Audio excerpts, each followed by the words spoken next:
Hello and welcome to my channel. My name is Precious and this is Precious Reads.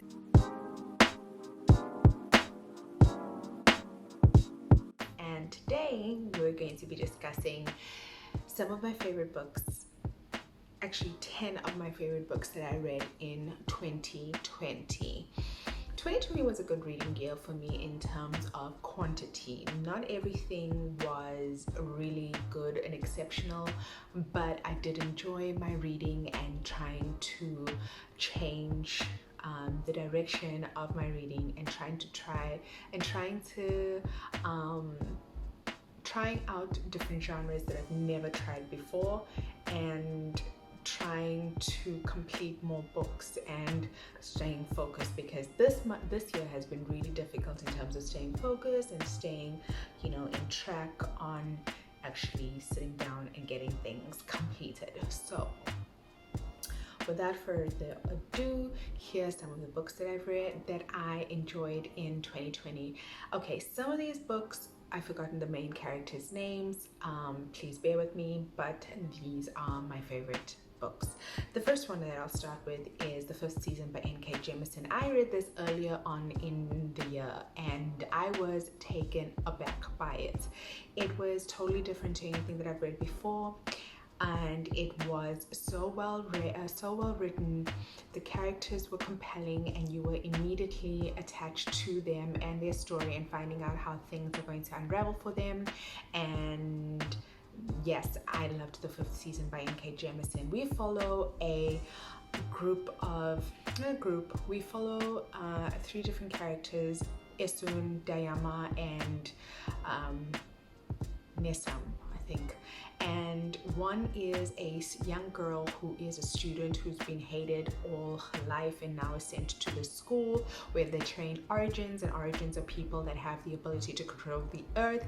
These people are feared in their communities because of this and are looked not just down upon, just treated poorly because of their abilities. And they're not merely just their abilities, but the fact that if they could lose control, and if they did lose control, it would be catastrophic for the planet that keeps having these really crazy natural events. And this season seems to be like the final major event that's going to destroy the entire world. Then we have a mother who's just lost her son, and her daughter was kidnapped by her husband, and she's on this quest to find her daughter and her last remaining child, and she goes on this journey to try and find him.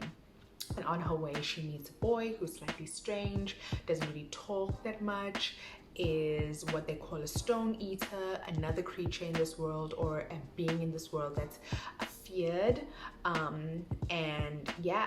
And we then meet a woman who is trying to make her name within the school of origin. She is a overachiever, really wants to make a name for herself, but reality starts to seep into this world of hers where she has to sort of grapple with the fact that in this world, if you're a woman and you're an origin, basically you're there for mating and procreating, but she is so fully aware of her capabilities, but they sort of are suppressed by the greater need of this organization, and she has to choose between what she wants to further herself in her organization, which is also limited because she's a woman, or does she want to break away and become something better. And on her way she is followed and trained by a mentor who in time she learns has to be the person that she procreates with, because he's like a 10 ringer. They have these like tiers, and wow, this was heartbreaking. It was so atmospheric because you were there as these catastrophes happen, and there's a polyamorous relationship, and you just follow these people and you fall in love with them and you root for them. And the fifth season was excellent. I wanted to continue with the rest of the series, but because it was something that was not on my radar, it was not on my list, so my other books that were on my TBR sort of took over. And then I have the second book, I've purchased it, I need to read it. I want to go back to this world. The next book that I picked up is a romance. It is The Takeover by TL Swan. Now this list of mine, there's no particular order. It's just those books that sort of stuck with me. The Takeover, Tristan Miles. It is a age gap romance. Tristan Miles is a businessman in the business of sort of taking over businesses that are struggling and dismantling them or like spinning them. He has a bad reputation because everybody has, you know, the attachment to their business. So anybody who does something like this will automatically be hated. And we meet a woman who is older than Tristan, who is a single parent after her husband has passed away, who is trying to hold on to her husband's advertising company with basically the skin of her teeth.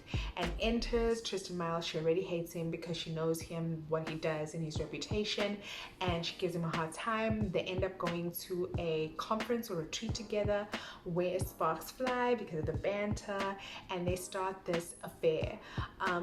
But over time, they start to have feelings for each other, but it's very complicated because she has children and she has to think about their well-being. This was so cute.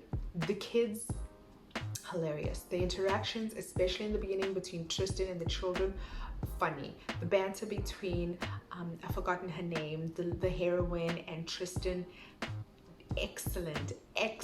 The smut was so good. This took me down a rabbit hole, a TL Swan rabbit hole that I'm still currently falling deep into. It was amazing. It was well written. The smut was amazing. The conflict in the end did make sense because this person is a widow and it's going to take a lot for her to sort of be okay with starting a new life, even because she was totally in love with her husband. She was very in love with her husband and he was lost in a tragic accident. Yes, I think it was an accident, and she has to come to grips with the fact that it's okay. It's okay to love somebody else. It's okay to introduce your kids to somebody else. It's okay to be happy with someone else. This was fantastic. Okay, the next book that I read was the next book on this list, is Bad Blood by John Carreyrou. Okay, this is a non-fiction. Okay, Elizabeth Holmes has a special place in my heart. I did not know a lot about Theranos, like the details about Theranos. What I do remember about Elizabeth Holmes is that I did see her interview for Forbes many years ago, and I was like, why is she talking like that?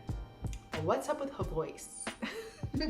That is how when I hear the word or the name Elizabeth Holmes, that's what sort of comes to mind.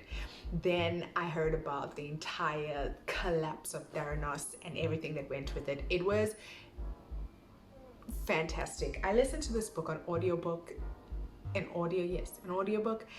I loved it. This woman was conning people left and right. It was top tier. It's like it should be a fictional story, but it's something that happened in real life, and I still can't believe basically she's gotten away with it because she's living a goddamn life. She's living the best life. She's just gotten married or like engaged. And if you don't know about Bad Blood, about Elizabeth Holmes, please Google it. There's so many podcasts. There's the book by John Carreyrou that he's the reporter that actually got the story out there, and phenomenal. I love this book and I love the story of Elizabeth Holmes. Then I read Whipped by Jenika Snow. Now this is a novella, and yes, a novella is on this list because it was really good. It was short but good. Max is the hero, and I've forgotten the hero. Why do I only remember the male names?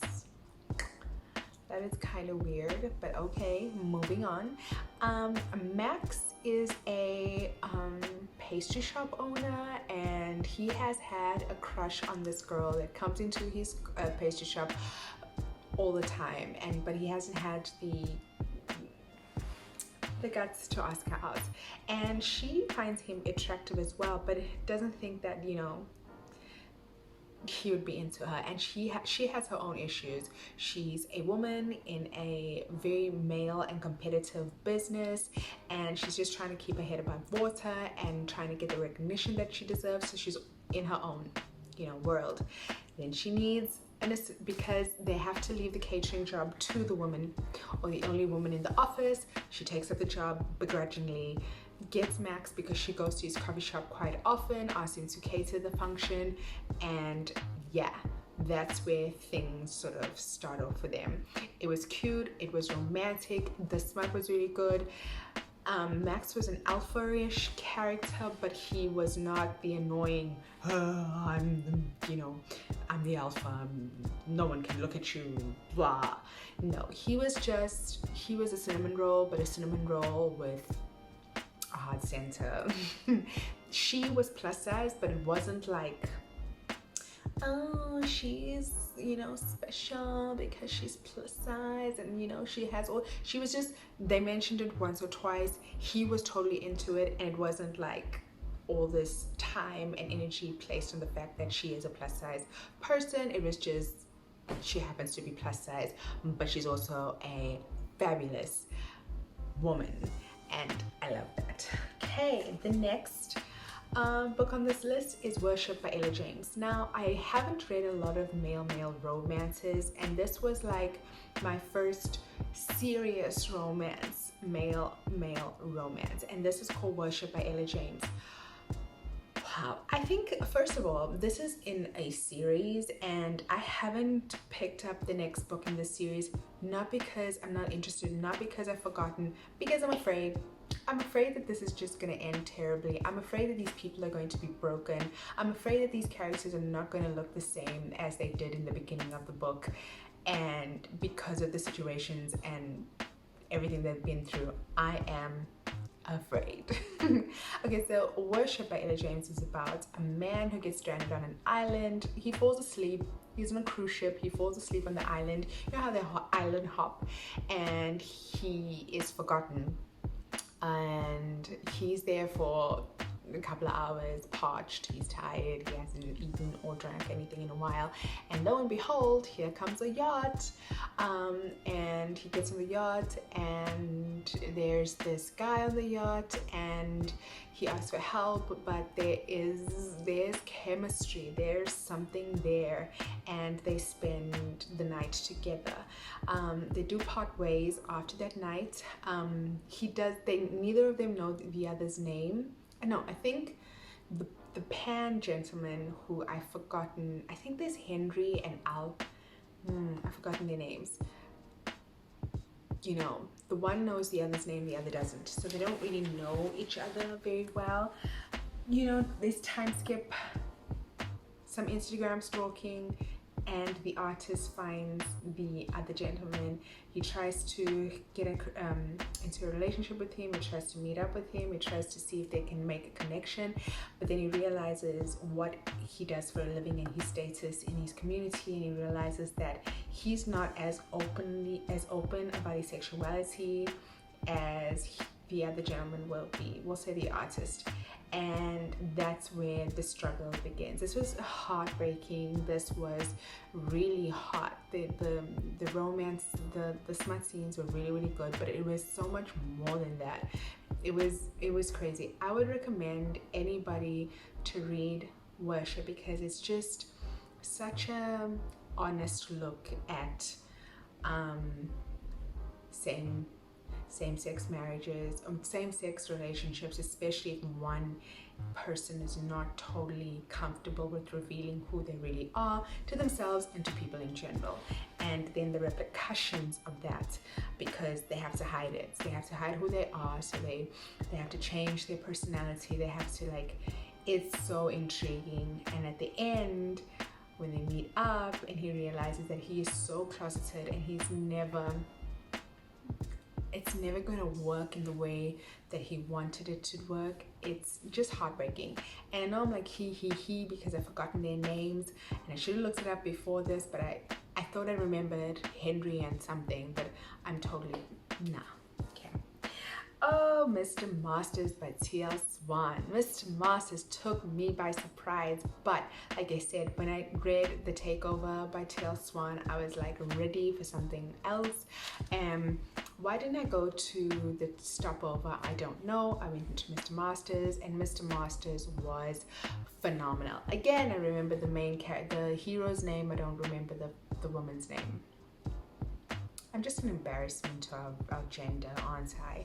So Julian, Mr. Masters, is a single parent looking for a nanny, and the heroine is an Australian girl looking for something different, something she wants to break away from the monotony of her life. She wants to leave Australia. She wants to find something new, so she gets a job as an au pair. Has she ever worked as an au pair before? No, she has not. But she decides she's gonna do this. She's like on her resume, blah blah blah, but she thinks Julian Masters is a woman. Lo and behold, the surprise is no, he ain't, and he is a hot, older, just fine specimen. And then she goes on to embarrass herself. The secondhand cringe that I went through reading this book was, she just did so many things that you're like, you close the book and girl, stop it, for my own sanity, stop it. This was so hot. The smut was so good. Julian, and she helped Julian strengthen the relationship between his kids and himself, and also, yeah, I just loved it. I really, really loved Mr. Masters. It's one of my favorites for 2020, this list. Yeah. The next book that I read earlier this year was Words of Radiance. Now, I am a loser when it comes to reading series. I'll read the first book and then I will forget the other books or the next book ever existed, or I'll just read it, get to chapter 5 and think, oh gosh, this is boring. I don't want to be, no.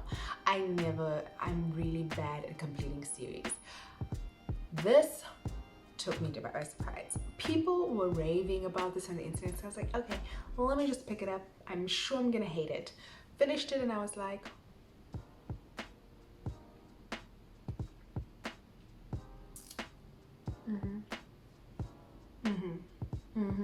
this is why everybody loves Brandon Sanderson.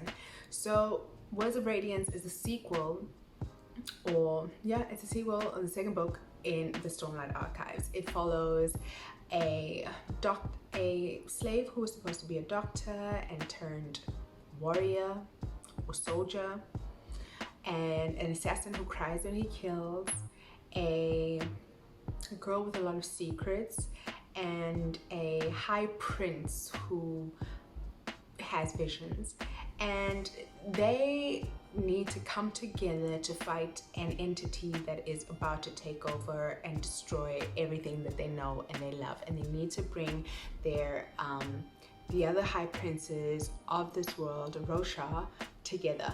That is such a poor description of this book. This is such a poor description of this book, but you probably know what the Stormlight Archive is about. So Kaladin is our soldier.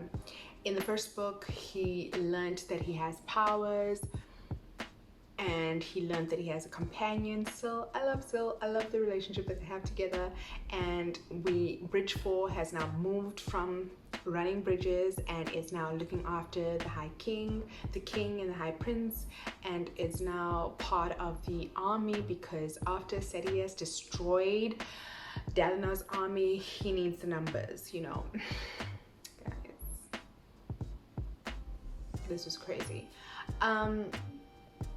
And spoilers, oops. And now this book basically like cemented Kaladin and his Bridge 4's role and place in the New Order, in the new Colon army. And basically we follow Delna, as his visions become more clearer and we understand what we're fighting, kind of, sort of. Zeth is there slashing people, being sent around to kill people. Shalon is shape-shifting, not shape-shifting, using her new abilities to sort of find more information about this lost city and this lost place. There's a lot going on. It's character driven, there's a lot of action. We deal with Kaladin's depression. His depression is really, it's something. We get to find out what Shalon has been hiding because she needs to tell some truths in order to make her powers work. And then there's a culmination in the end. The end was breathtaking. I love this book and I am ready to get into Oathbringer. And I am so ready for Oathbringer. I'm so ready for Oathbringer. And then Rhythm of War, obviously that was released at the end of last year. I am so ready, but I'm taking my time because these are going to be a lot of books and they're going to go span many years. So I'm not rushing. I'm okay. But I'm so ready. And Words of Radiance, really, it stepped up from the first book. There was nothing that stalled in the story. There's nothing where you're like, okay, at least in my opinion, I wasn't bored. I did think that it was way too long. It could have been cut down, but at the same time, I enjoyed myself. So yeah, Words of Radiance, another one that I loved. Oh my gosh. Okay, so a surprise read. It's another novella on this book, and that's Prosperous Demon by KJ Parker. KJ Parker is an author that just surprised me. First of all, it's as if his books are a giant punchline, or a giant joke in the ends of punchline. So Prosperous Demon follows a exorcist who is sent on a mission to just find out what's happening in this castle where a baby's being born, and to find out what the fuss is about. When he gets there, he finds out that the artist is possessed. And then instead of doing his usual Shazam to get rid of the demon, he's like, hey, you know what, let's work on this artistic feat that you're working on. I don't know who's doing it. Is it the artist? Let's see, what is it you two can create together? And they create this monument to the new child that's going to bring a change to the world. And read the book. It is hilarious. It is funny. When a character tells you, when you know that a character is a great character and he's not very well liked, but you're sort of aligned with him as he goes through his journeys, and he does something evil, and you're like, oh, okay, I got it. I get you, sir. I get you, sir. That is Prosperous Demon. It was hilarious to me. It's dark humor. It was fantastic. I would suggest anyone who's watching this to please pick up a KJ Parker. You will not be disappointed. I picked up another book by him, not on this list, called The Devil You Know. Also, hilarious. It was a bit longer than this, but I didn't put it on the list because it did drag a little bit. But other than that, it was good. The next book that I thoroughly enjoyed in 2020 was The Princess Trap by Talia Hibbert. Now, I've been journeying through Talia Hibbert's body of work. I have not read the Brown Sisters books.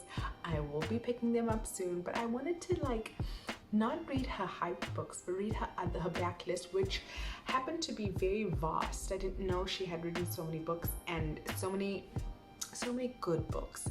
But my personal favorite was The Princess Trap, and I loved it for so many reasons. First of all, it's a royal romance. We've got a full-figured heroine. Her name is Sherry.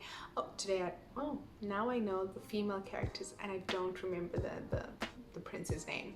Anyway, so Sherry is a voluptuous, confident, sexy HR manager in a private school, and she happens upon the prince. She plans to bump into him, and they have this mutual attraction. He asks her out at that same time, and they have like lunch together or brunch together, whatever. And on their way home, he offers to drive her home. They have this intimate interaction, but the paparazzi show up and ruin everything. The prince has a bit of a reputation back home, and so they go into this fake dating trope. Loved it. But the thing about Talia Hibbert, it's always just a little bit more, where she says, you know what, this is not a perfect fairy tale. I need to add a bit of reality into this. Sherry has her own insecurities. The prince has his own issues with his family and his brothers and his sister, and all of that culminates in this couple becoming stronger and then actually being in a relationship where they both sort of support each other, both mentally, physically, and emotionally, and become better people because of each other. I loved this. I loved this. This was phenomenal. Sherry, and the insecurity is something I've never seen in a book before, and it was so real. It was so real. And the prince's demons were just as real, and having toxic family members in a book, just excellent. We all have some family issues, and that just bringing that to light and making it real, and letting the readers know that not every book has a happy, perfect family. And just because they're royalty doesn't mean they get, oh yay, hello. It's not always like that, and I loved that.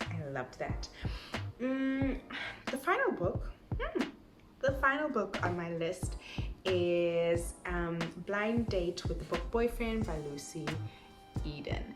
Now this was cute. This was short, this was sweet. These two characters meet in a bookstore, and I think his name is Mike. Yes, Mike is in the romance section, and he knows all about romance. Like, he knows Tessa Day, he knows, the different like authors, and he loves romance, and he helps Jordan, who is our love interest, find a book. Then he wants to show her around the city because she's come to the city for a job interview, so she's not really familiar with it, and they sort of have this dates, and they enjoy each other's company. Plot twist is that he is the person that Jordan has to interview for, because he owns the company that she wants to work at, and she really wants this job. Hey, we're all here for people who are career focused, and I'm really focused on improving their career and their standing, and their making themselves better.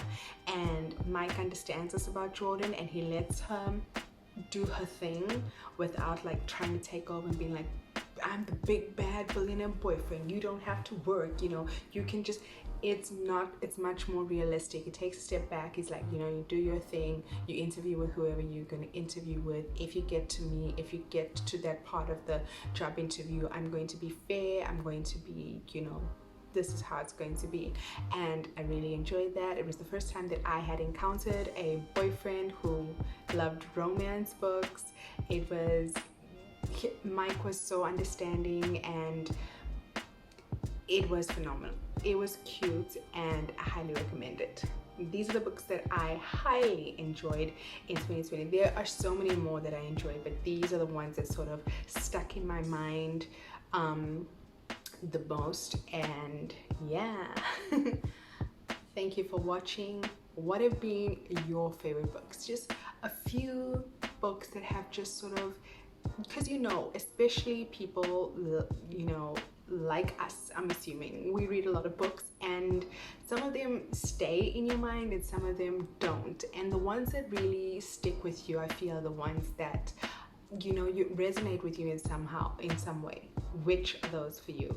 And I'm wishing you, everybody, a happy new year, a better new year, a safe new year. And thank you for watching. This is Precious Reads. Yeah.